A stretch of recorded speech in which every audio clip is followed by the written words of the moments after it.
الحمد لأهله والصلاة على أهلها وبعد. محترمو او معززو ورونو، د دین د ابتدایي زده کړو د درسونو په سلسله کې مو څو درسونه د مسلمانو خویندو لپاره ځانګړي کړي وه چې په هغو درسونو کې نن یو درس بل د مسلمانو خویندو لپاره دی. هغه دا چې کله یو مسلمانه خور خدای مکړه کونډه سي، نو بیا د دې اولادونه د خاوند څخه وي. نو اوس دلته څو مسلې باید زده کړل سي. اوله دا چې مخکې درس کې مو وویله چې دا ښځه د خپل اختیار ده که نکاح کوي که یې نه کوي. که چیرې د ښځې نکاح نه کول، نو دغه اولادونه چې د دې د حضانت حق د دې کونډې دی. یعنې دا چې دا ښځه هر ځای اوسېدل، دا کونډه هر ځای اوسېدل، اولادونه به د دې سره اوسېږي. البته نارینه اولادونه تر 7 کلنۍ پورې او ښځینه اولادونه تر 9 کلنۍ پورې. او نفقه یې پر دې نه ده، نفقه به یې هغه د مړه پلار، اولیا او قریبان ورکوي. دا یوه مسله ده. او دوهمه مسله دا ده که فرضاً د ښځې نکاح کول د بل چا سره، بیا به یې دغه اولادونه د دې کونډې د مور سره اوسېږي. که د کونډې مور نه وه یا د کونډې مور نه ساتل، بیا به دغه ماشومان د کونډې د خواښې سره، یعنې د هغه وفات سوي کس د مور سره به اوسېږي. دا دویمه مسله ده پر هغه ترتیب باندې. بله مسله دا ده چې کله یوه ښځه کونډه سوه، دا به 4 میاشتې 10 ورځې عده تېروي. او دغه 4 میاشتې 10 ورځې عده د هغه ښځې دپاره چې اولاد یې په نس نه وي. که یې په نس اولاد و، خاوند یې وفات سو، بیا یې نو عده هغه وخت پوره کېږي چې کله یې اولاد وزېږوي. همدا ډول په دغه 4 میاشتې 10 ورځې کې دا د ځان جوړولو څخه، د هغه امورو څخه چې د بل نکاح یا د یو خاوند دپاره ترغیب وي، دا منع ده. او د بل چا سره نکاح نسي کولی دا د عدې په شپو کې. او دا 4 میاشتې 10 ورځې په هر ښار کې چې خاوند وفات سو، هغه د خاوند په کور کې به اوسېږي. د دغه کور د باندې بل ځای شپه نسي کولی. البته که خاوند په یو کور کې وفات سو او په هغه کور کې دی د حفاظت سړی نه درلودی، په هغه کور کې نامحرم کس نه و، یا د غلو خطره وه، یا د هغه سرای د نړېدو خطره وه، بل ځای بیا نقلېدلی سي.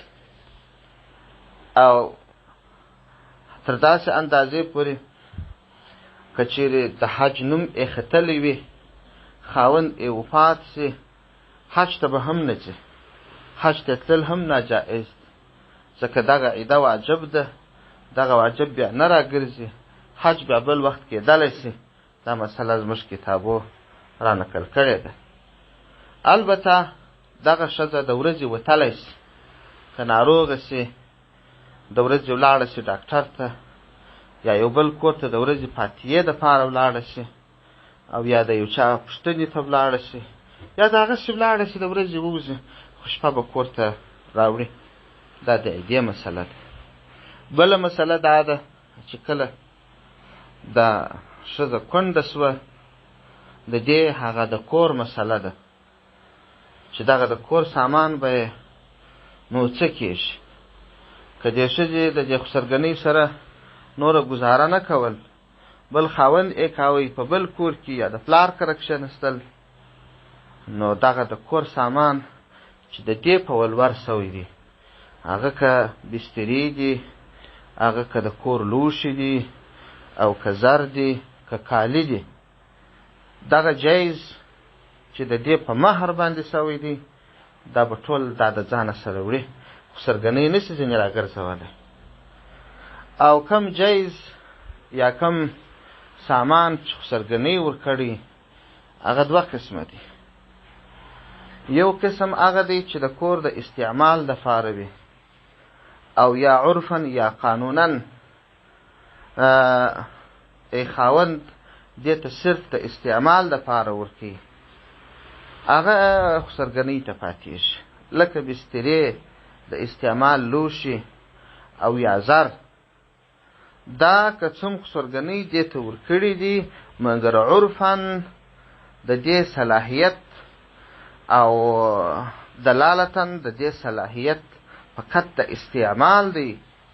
د مثال په ډول که چیرې یو سر یا خاوند خپلې ښځې یا مږور ته د زور امیل ورکړي، ظاهرا خو د دې ښځې دی، خو دا ښځه دا صلاحیت نه لري چې پر خپل سر باندې خرڅ کړي یا پر خپل سر چاته هبه کړي.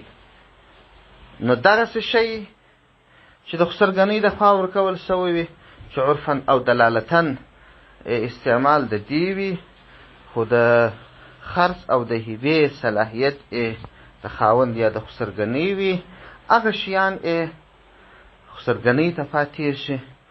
او هغه شیان چې سرګنۍ ورکړي چې هغه د دې د ظاهري استعمال وي، لکه د ځان جوړونې، د تجمل شیان یا کالی یا داسې نور جزء شیان، دا د ځان سره وړلی شي. بله مسله دا ده که چیرې یوه ښځه طلاقه سي، نو هغه طلاق شده یا هغه مطلقه ښځه هغه به هم عده تېروي د خاوند په کور کې، او خاوند به نفقه ورکوي د عدې د شپو ته. او که طلاق ورکوي، د طلاق دا بعضې خلک وایي چې یوه ښځه عیالداره وي نو طلاق یې نه صحیح کېږي. طلاق هر وخت صحیح کېږي. که ښځه د ښځې کوچنۍ په نس کې طلاق ورکړي هم طلاق واقع کېږي، که په میاشتنۍ ناروغۍ کې وي هم واقع کېږي. خو صحیح طریقه دا ده چې کله یو سړی ښځې ته طلاق ورکړي، نو په هغه صورت کې به یې ورکړي چې هغه ښځه د ده سره ګزاره نشي کولی. هغه مخکې مراحل چې د ښځې د اصلاح کېدو دپاره قرآن ښوولي دي، هغه طریقې چې قرآن ښوولي دي، هغه یې ټولې په کار اچولي وي. د مثال په ډول اول یې نصیحت ورته کړي، او بیا یې د خوابدۍ په ډول ځای ځینې جلا کړي، بیا یې یو لږ اندازه وهلي وي چې په بدن یې ټپ پیدا نشي او اډ یې مات نشي. دومره لږ وهل خاوند ته اجازه ورکول سوې ده چې خاوند خپله مېرمن ته دومره اندازه سزا ورکړي، بلکې قرآن صریح اجازه ورکړې ده واضربوهن، دغسې لفظ قرآن یاد کړی دی. او که په هغه هم اصلاح نشي، نو بیا به یو جرګګۍ د خپلو قریبانو او د دې د قریبانو څخه جوړه کړي، تر څو دغه موضوع وڅېړي، دې ته نصیحت وکړي، ملامت ته په ملامت، سلامت ته په سلامت ووایي. که په هغه هم اصلاح نشي، نو بیا به خاوند طلاق ورکړي، او هغه طلاق به هم سنت طریقه دا ده چې دا ښځه په میاشتنۍ ناروغۍ کې نه وي، په داسې حالت کې به طلاق ورکړي. او دغه د میاشتنۍ ناروغۍ حالت دې ته حیض وایي، چې کله حیض خلاص شي دا ښځه پاکې جامې واغوندي، هغه ته طهر وایي. نو په هغسې طهر کې به طلاق ورکړي چې د خاوند د دې مېرمنې سره جماع نه وي سوی، نزدېکت نه وي سوی. چې کله هغه ښځه د میاشتنۍ ناروغۍ څخه پاکه شوه، غسل یې وکړي، او د ده قربت و نزدېکت نه وي ورسره سوی، د یې طلاق ته اراده وي، نو بیا د یو طلاق ورته ووایي. بیا به دا ښځه د هغه د پاکۍ ورځې د هغه د خاوند په کور کې تېرې کړي، او کله چې بله میاشتنۍ ناروغي راغلل، هغه ووتل، دوهم وارې پاکه شول، بیا دې نه دوهم طلاق ورکړي. دا به د دې عده هم وي، او د دې دپاره به چانس هم وي که فرضاً دوی په احساساتو کې راغلي وو یا د ځینو نورو ناخوښیو په وجه باندې دا ښځه نه خوښېدل او یا دا ښځه فکر وکړي چې اشتباهات پکښې یا د اصلاح سي نو بیا به بېرته رجوع ورته وکړي او که چیرې د ده په فکر کې تغییر راغلی و او نه یا داسې وجه وه چې هغه ښځې هم په ځان کې اصلاح نه وه راوستلې نو بیا په دوهم طهر کې دوهم طلاق ورکول کېږي. بیا دا میاشتنۍ ناروغۍ ښځې ته راځي د هغه څخه وروسته دریم وارې چې طهر رالی یا دریم طلاق. چون دا طلاق په اسلام کې ښه کار نه دی بلل سوی، مباح دی خو ابغض د مباحاتو دی، نو دغه سلسله دومره اوږده سوې ده چې هغه مراحل چې قرآن ښوولي دي هغه به په کار اچي. اول به نصیحت دی، بیا به خوابدیا ځای جنجاله کېدل وي او بیا یو اندازه وهل دي. په څلرمه مرتبه کې جرګګۍ جوړېدل د دې او د هغه د قریبانو، هغه په ټولو لارو اصلاح نه سوه نو بیا طلاق دی. طلاق به هم دغسې پر درې مرحلې ورکوي، ځکه کله په احساساتو کې طلاق اکثره مسائل یې دارالفتاء ته راځي، طلاق په احساساتو کې تر خوله وتلی بیا نو ارمان کې څه لاسته نه ورځي. په هر صورت کله چې دغه شی رامنځته سو نو بیا هم د دې د کور مسله هغسې ده لکه هغه د کونډې خبره چې مو بیان کړله چې دوه قسمه دي، یو قسم د دې د مهر دی، یو قسم د خسرګنۍ د خوا ورکول سوي او هغه د نکاح مسایل هم په هغه صورت باندې دي. البته د اولادو مسله هم هوبهو په هغه شکل باندې ده. که چیرې دې ښځې بل ځای نکاح کول اولادونه به د مور سره وي، که د مور نه وه یا هغه نه سوی ساتلی نو بیا د پلار مور ته ورکول کېږي.